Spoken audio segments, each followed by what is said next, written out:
For 7 years, my phone never buzzed with a family member's name. I had changed my number, moved 3 states away, and erased my digital footprint after they framed me for a debt that nearly destroyed my life. I thought I was dead to them. But at 2:14 a.m. on a rainy Tuesday, my secondary emergency phone, a number only my estranged mother knew, lit up. One notification. Then another. Within 3 hours, 43 voicemails flooded my inbox. When I finally pressed play on the first message, my brother wasn't screaming. He was sobbing, begging me to run. The red notification badge glowed against the dark bedroom wall, stark and relentless.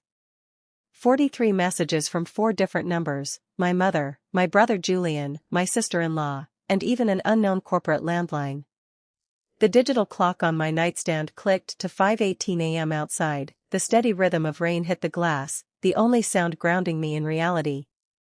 7 years of absolute silence had vanished overnight, replaced by an aggressive, frantic digital siege. They hadn't reached out when I rebuilt my credit or when I bought my house.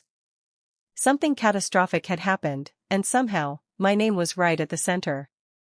To understand why 43 missed calls felt like a warning shot, you have to understand the night I walked away. 7 years ago, I was the dependable one.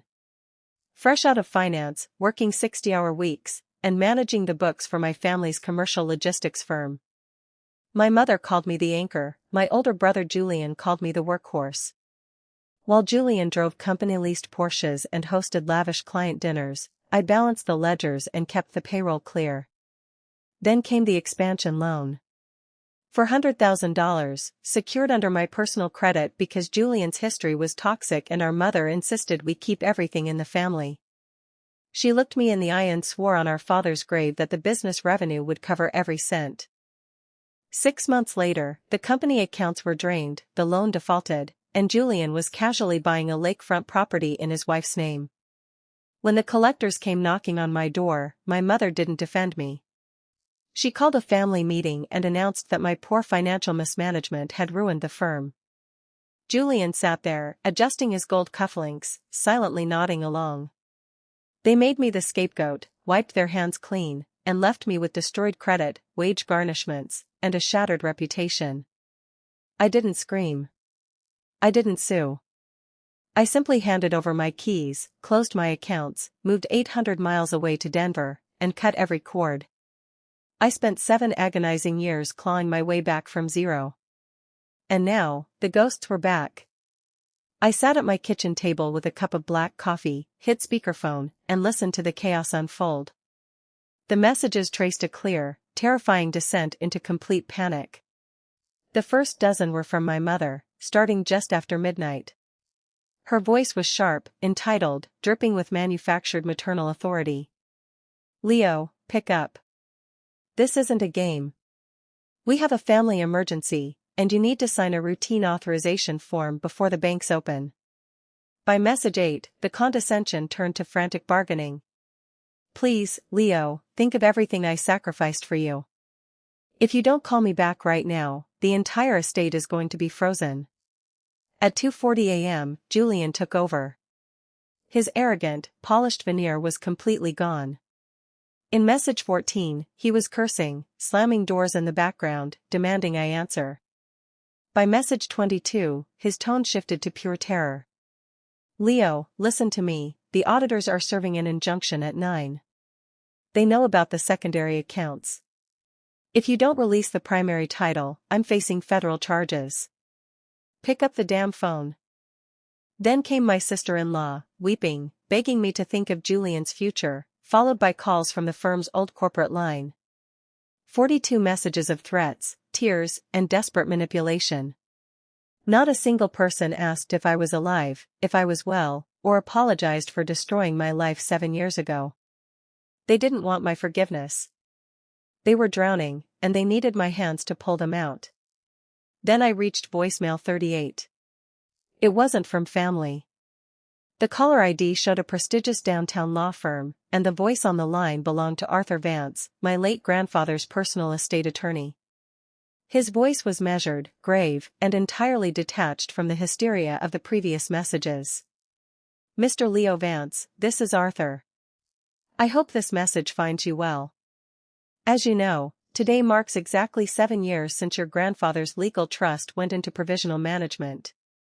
Under Section 4B of his testamentary trust, full sole executor authority automatically transfers to you on this date, provided you are alive and of sound mind.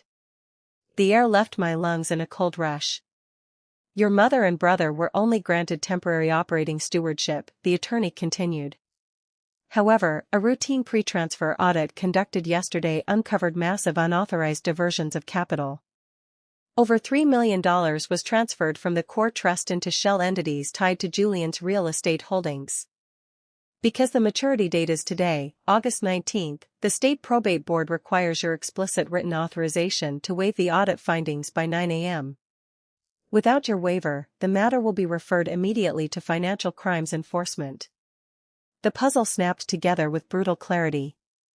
They hadn't called out of remorse, guilt, or familial love. They had been draining my grandfather's trust for 7 years, and the legal trapdoor had just opened under their feet. The only person who held the key to save them was the very man they had discarded. At 7 a.m., I didn't return a single call. I didn't send a furious text, and I certainly didn't panic. Instead, I opened my home office safe, pulled out the forensic binder I had kept since the day they framed me, and dialed an independent probate litigation attorney in Chicago. Her name was Elena Ramirez. When she answered, I laid out the facts without emotion: grandfather's trust, the 7-year maturity clause, and the $3 million in unauthorized withdrawals. By 8:15 a.m., Elena had formally filed my appearance as the sole, rightful executor of the estate and instructed the state probate court that no waivers would be granted. My phone continued to vibrate violently against the desk. Voicemails 44, 45, 46. Julian's voice was completely broken now, begging for 5 minutes of my time. My mother sent a barrage of texts oscillating between vicious curses and hollow apologies, pleading with me not to destroy the family name. I ignored every single ping. I emailed Elena every bank statement from 7 years ago, the canceled checks, the forged loan authorizations, and the explicit paper trail showing how Julian had used my identity to absorb their bad debts. By 8:55 a.m., the entire dossier was submitted to both the trust trustees and the Forensic Auditing Division. At precisely 9:01 a.m., the automated court notification landed in my inbox: trust assets frozen pending comprehensive forensic investigation. The 7-year house of cards collapsed, not with a screaming match, but with the click of a button. The aftermath was swift and completely uncompromising. Julian was forced to liquidate his lakefront property and vehicles to begin restitution for the millions siphoned from the estate. Facing undeniable forensic evidence and breach of fiduciary duty, he accepted a plea deal that stripped him of every corporate asset. My mother lost her operating stipend and was left with only the modest pension my father had originally provided. The $3 million was restored to my grandfather's core trust under my sole management. I used a portion of it to permanently clear the old defaulted loan, restoring my financial record to pristine standing, and placed the remainder into long-term charitable endowments. By noon, my phone finally went completely silent. No more frantic rings. No more manipulative pleas. I didn't gloat, and I didn't send a parting message. True closure doesn't require the last word, it only requires the courage to walk away and let truth finish the work. Now, standing on my quiet porch in Denver with the morning sun breaking through the clouds, the air feels crisp, honest, and entirely mine. The past is finally buried, and for the first time in 7 years, I am free.